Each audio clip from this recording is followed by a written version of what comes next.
Hello everyone. Today we are going to see the new topic from the NCERT. The NCERT 11th standard unit is a diversity in living world and chapter is the living world. और इस chapter के ऊपर हमने already दो video upload कर चुके हैं. एक वीडियो है the living what is living और दूसरा वीडियो था बोटेनिकल गार्डन. आज जो हम रिकॉर्ड कर रहे हैं वो है जूलॉजिकल पार्क. तो टाइम ज़्यादा न गवाते हुए मैं professor Nilesh Anandwani biology classes के तरफ से आप सभी स्टूडेंट और मेरे व्यूअर्स का स्वागत करता हूँ. Please subscribe to our channel for getting a new upcoming videos. So let's begin. तो सबसे पहले जूलॉजिकल पार्क क्या होते हैं और उसके अलग अलग नाम क्या होते हैं. So zoological park is also known as a zoo and also known as a zoos and it is also called animal park. और एक और नया शब्द आप लोगों के लिए, जूलॉजिकल पार्क को मैनेजरिंग भी बोलते हैं. यस, सो ये है zoological park. Now what is difference between normal park and zoological park. जैसे बोटेनिकल गार्डन और नॉर्मल गार्डन में फर्क ऐसा होता है कि नॉर्मल गार्डन में प्लांट सिर्फ रचे जाते हैं. In a normal garden only decorative plants are kept for the decoration purpose. But in botanical garden plants are collected, plants are preserved and plants are studied by the research scholar, and every plant have a particular label where common name and scientific name both are mentioned there. But normal park and zoological park has a minor and you can say up to the major differences. I'll show you. If you visit to any normal park, yes, like a Sarthana National Park is there in the, you can say, Surat, Gujarat, and you can say Mysore have a you can say zoological park. So number of zoological park are there. In a zoological park we are collecting the different animals from the different variety, different species and different habitat. हम अलग अलग प्रकार के animal को collect करते हैं. We are collecting them and we are giving them proper place for the breeding purpose. We are preserving them, we are take caring of them in you can say in the care of a human being. एक specific जगह में एनिमलों को protect किया जाता है, उनकी care दी जाती है और उनको प्रोटेक्शन के साथ रिप्रोडक्शन का पीरियड भी प्रोवाइड किया जाता है.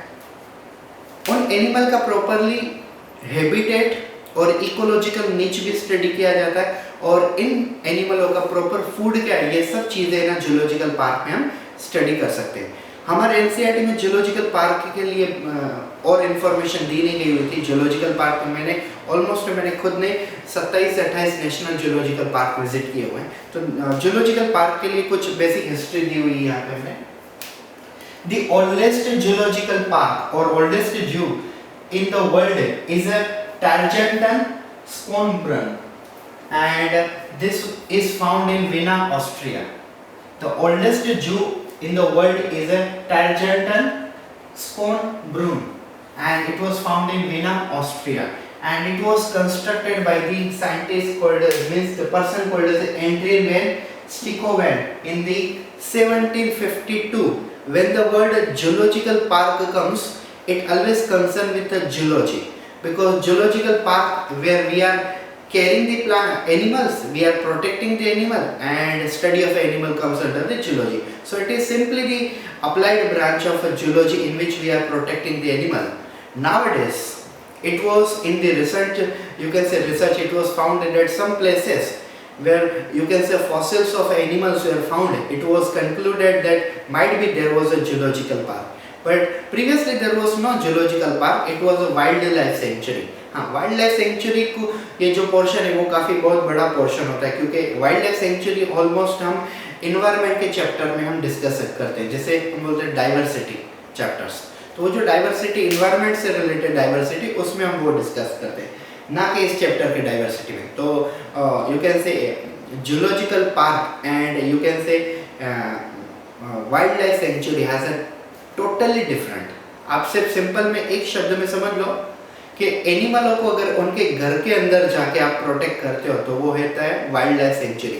जैसे गिर फॉरेस्ट है गुजरात में, टाइगर वहाँ पे ऑलरेडी स्टेबल है और उन्होंने आप बाहर से उनको प्रोटेक्शन दिया हुआ है. So that is when you are giving a protection to animal at their own home, it is called as a wildlife sanctuary. And if you are carrying the animal and bringing into the city and you are giving them proper care, then it is called as a zoological park. So zoological park ये है detail में. I hope so आपको मेरी एक छोटी सी video पसंद आई होगी और इस वीडियो में मैंने आपको आपके सामने जूलॉजिकल पार्क के बारे में काफ़ी इन्फॉर्मेशन डिटेल में शेयर की हुई है. आपको आई होप सो मेरा वीडियो पसंद आया होगा. पसंद आता है तो प्लीज़ लाइक कर दीजिए प्लीज़ और सब्सक्राइब कर दीजिए और बेल आइकन दबाना मत भूलिए. जैसे ही आप बेल आइकन दबाते हो मेरा न्यू वीडियो आपके सामने होगा.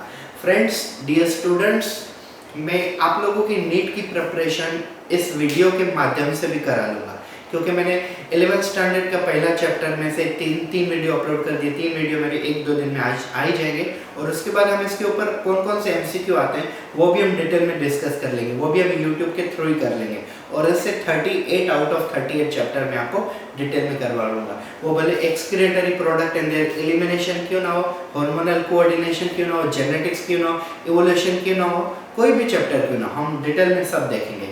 I hope so you like this one. So please subscribe to our channel and press the bell icon. Thank you so much.